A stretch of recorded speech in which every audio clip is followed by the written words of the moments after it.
It was summer 1997 when I moved to Evansville, Colorado. It was supposed to be a pit stop, a cheap place along my route, hopefully to make some money to take me the rest of the way to California. I had some friends living in San Francisco that I'd planned to crash with until getting on my feet, but even paying for 1/4 of an apartment in San Francisco cost way more money than I had to my name, which, after staying in motels and eating out for several weeks, was almost zero. It was in Evansville that I met Tony Ridalgo. I saw his name on a flyer in the town's visitor center. Looking for a plumber's assistant. No experience needed. Competitive pay. Usually, competitive pay was code for we pay shit, but I decided to give it a shot anyway. I called him from a pay phone, thinking he wouldn't answer as it was late in the day. "Hello?" he asked in the gruff voice of someone who'd spent decades smoking. "Hi, I'm calling about the job," I replied. He paused for a moment before saying, "What's your name?" "Forrest." "You local?" "No, I actually just got to town earlier today." Again, he paused. I'd wondered if he'd hung up, but could hear soft breathing on the other end. I don't have much plumbing experience," I said, thinking he was waiting for me to speak. "But I'm a hard worker and a fast learner. You know how to hold a wrench?" I told him I was good with tools, as I used to work in my dad's wood shop, which was mostly true, though he usually only had me hold things stable or sweep the shop. He was always scared to have me use the saws, saying he couldn't afford to have a doctor sew my finger back on if I sawed one off. He said I had all the experience I needed and introduced himself as Tony. We agreed to an in-person interview the next day.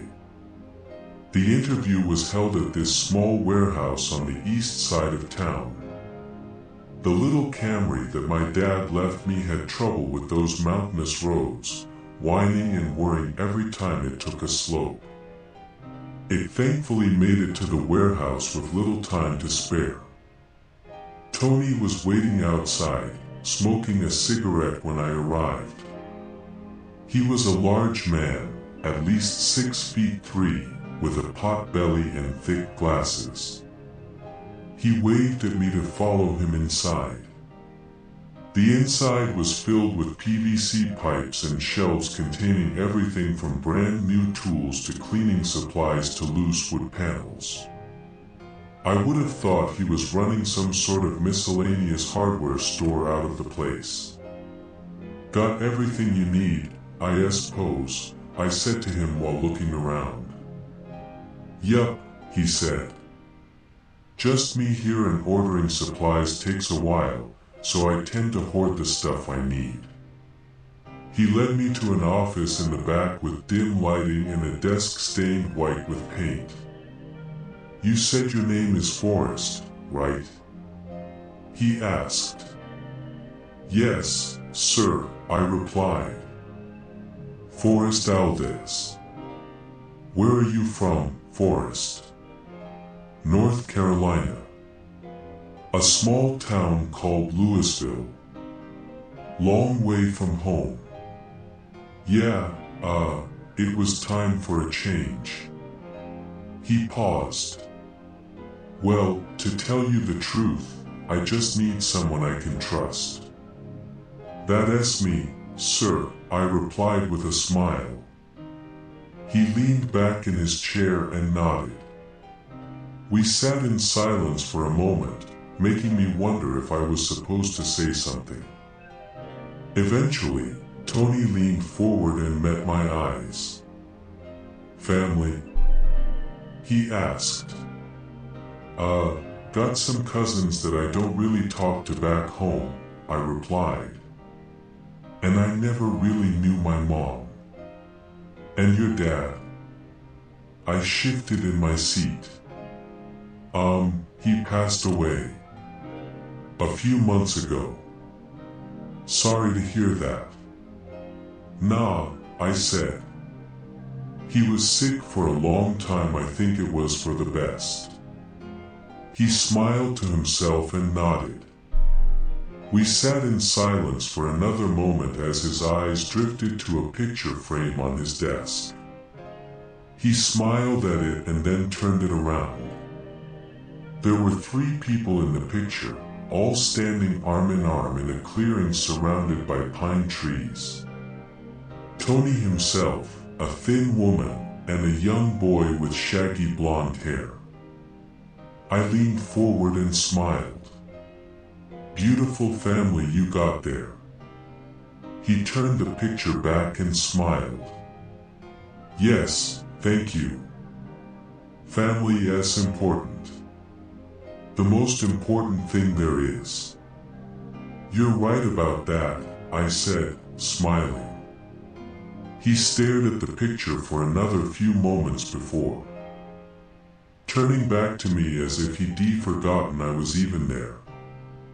Well, Forrest, I think you'd be a great addition to the team, and by team, I mean me, he said with a laugh. He leaned over to shake my hand, and I shook it back. I was prepared to talk money, but before I could say anything, he told me the salary, which was less than I hoped, but more than I expected. Either way, it was more than my current pay of $0 per year. He stood and took my hand. You'll start tomorrow, he said. The jobs with Tony took up most of the day. And he was right, there wasn't a lot to most of the jobs, at least on my end. Install some pipes here, unclog a sink there. He handled all the difficult stuff. And when I needed help with the easy stuff, he never made me feel stupid about it. Not like bosses I'd had in the past who made me feel like a Neanderthal for not being able to do something perfectly that I just learned. One day, we were working in the crawl space under a house. I always hated small spaces, which is why staying at that cheap motel was a mindfuck. My dad said it was because of something that happened when I was younger, but he never told me what it was. Sometimes, I dream about being in a dark enclosed space with someone yelling outside, but I'm not sure if that's an actual memory. The crawl space was dark, dusty, and full of spiderwebs with bits of light peeking through thin cracks in the wood. Tony was right outside, searching for the water main, while I was tasked with looking under the house for leaks. It was fine at first, but the deeper I crawled, and the more that spiderwebs covered my face, the faster my heart beat. I bit my lip and took several deep breaths, telling myself to stop being a pussy. A breeze blew by. I didn't know how that was possible in the enclosed space, but it carried with it a soft sound. I clocked it as a man's voice but told myself I was hearing things. It came again, this time a bit louder. It wasn't Tony's voice, but one I recognized. Forrest, he said. I closed my eyes and shook my head.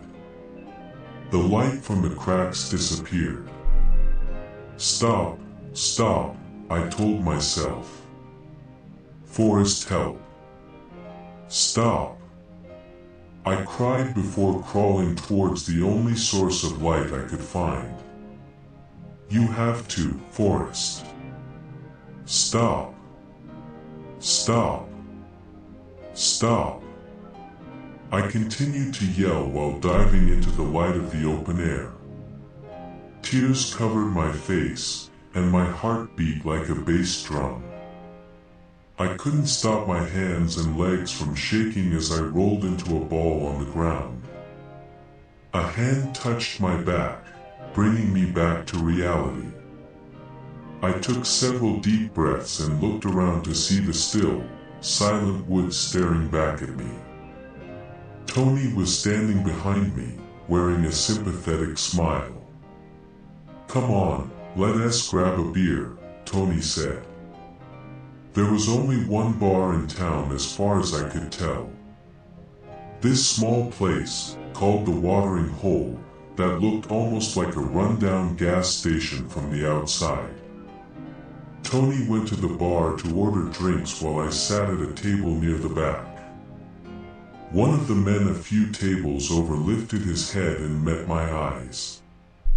He stared for a moment, then looked at Tony before putting his head back down. He soon returned with 2 beers, setting one in front of me before taking a big swig of the other. "Good work today," he said. "Thanks," I said with a soft laugh. "Guess you didn't expect to hire such a pussy." He sighed. "Nothing wrong with getting scared, son. Fear is evolutionary, as they say. Ingrained in us to tell us something is wrong." "Yeah," I said, thinking that fear was built in us to prevent us from getting eaten by saber-toothed tigers, not to make us about piss ourselves cause the lights went off. We sat in silence for another few minutes, working slowly on the beers. "I'm really sorry, Tony," I said. I don't know." He cocked his head at me, then turned to the bar. "2 shots of Jack," he called. He